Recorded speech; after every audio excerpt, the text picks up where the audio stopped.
So, why does America want to buy Greenland? It sounds like a headline from 100 years ago, right? But believe it or not, it's a huge geopolitical issue right now. And as we're about to see, the story is way more complicated than just a simple real estate deal. Let's dive in. Okay, so this whole thing really blew up again because of this one quote. Back in 2019, Donald Trump said, "It's essentially a real estate deal." He made it sound as simple as buying a skyscraper in Manhattan. But, we're talking about a massive, populated island here. So that begs the question, is it really just a transaction? And why is this idea coming back now with such a vengeance? Well, as you're about to see, the real story here digs into more than a century of history, some incredibly critical military strategy, and the whole new global power struggle we see today.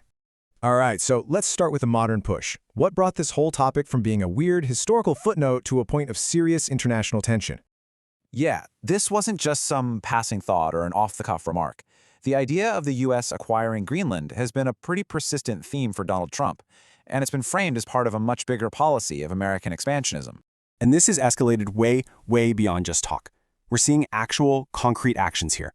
Things like threatening Denmark, a NATO ally, with very high tariffs. Publicly questioning whether Denmark even has legal sovereignty there. There's even been an appointment of a special envoy to push for annexation, reports of covert operations to stir up secessionism, and, get this, a bill literally called the Make Greenland Great Again Act was introduced in Congress. You can imagine this has created some serious friction. So why? Why all this focus on Greenland? Well, the answer really boils down to its location. It is an absolutely critical piece of strategic real estate for the United States. And that brings us to this incredibly important military concept, the GIUK gap.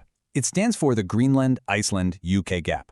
For decades, NATO's entire naval strategy has revolved around controlling this waterway. Think of it like a giant gateway to the North Atlantic. Any rival navy, say Russia's, would have to pass through this choke point to threaten North America. If you control the gap, you control the ocean. It's that simple. So when you boil it all down, it's not just about one thing. It's really a perfect storm of strategic goals. You've got control over the sea and air lanes. You've got space dominance thanks to the critical P2FAC space base that's already there. You get access to a treasure trove of natural resources, rare earths, oil, gas, and maybe most importantly, you block rivals like Russia and China from getting a strategic foothold in the Arctic. It's the whole shebang. But here's the kicker. This ambition, it's not new at all. In fact, this is an idea that has been popping up in U.S. foreign policy for more than 150 years. Just look at this timeline. It shows a really consistent pattern. All the way back in 1867, right after the U.S. bought Alaska, they were already eyeing Greenland. The idea came up again in 1910 and then got very serious right after World War II. So the proposal we're hearing about today isn't some outlier. It's just the latest chapter in a very long story. Let's just focus on that 1946 offer for a second.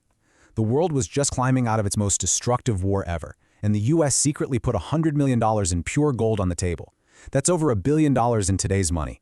It just proves that even then, Washington saw Greenland as absolutely vital for its post-war security. But it's easy to look at this like a big geopolitical chess game and forget there are nearly 60,000 people who live there. So let's flip the script. What's the view from Greenland and its partner, Denmark? This quote from the Danish Prime Minister, Mette Frederiksen, just says it all, doesn't it? Greenland is not for sale. Greenland is not Danish. Greenland is Greenlandic. I mean, her response couldn't have been clearer. She's saying this isn't a piece of property. It's a land. It's a people. It has its own identity. And crucially, she's pointing out that Greenland's future belongs to Greenlanders. And wow, the numbers really back that up. Look at this poll. A massive 85% of Greenlanders completely reject the idea of joining the United States. Only a tiny 6% are in favor. So this isn't just a political stance from their leaders. This is the overwhelming will of the people who actually live there. And here's something that's really important to understand. Legally, Greenland's future is in its own hands. The Self-Government Act of 2009 laid out a clear, democratic process for them to become independent. Any move like that has to be started and approved by the Greenlandic people themselves. No one can make a deal over their heads. Now, economically, the picture is pretty interesting. While the U.S. has a higher average income per person, this other number, the Gini coefficient, tells a different story. It's a measure of income inequality. A lower number means wealth is more evenly spread out. And as you can see, Greenland's economy is far more equal, much more like what you'd see in a European social democracy. That would be a huge cultural shift from the U.S. model. So all of this brings us to the incredibly tense situation we have today. You've got a very firm American stance and an equally firm rejection from Greenland and Denmark. So where does this standoff go from here? Well, it's led to a pretty stunning development. In its official threat assessment, Denmark's own defense intelligence has listed the United States, its most important historical ally, as a potential threat to its national security. I mean, just think about that. A founding member of NATO is calling the US a potential threat. That shows you just how seriously they're taking this pressure from Washington. And what would the price tag even be? I mean, this is just wild. Look at the estimates here from different sources. They are all over the place. We're talking anywhere from about $40 billion to over $1 trillion. It just goes to show you how impossible it is to really put a price on strategic geography and all those untapped resources. And back in the US, this is far from a settled issue. As this poll shows, American public opinion is pretty divided, with a slight majority actually opposing the idea of acquiring Greenland. So even with the administration's focus on it, there isn't exactly a strong public mandate to push this thing forward. Which leaves us with a final, really powerful question.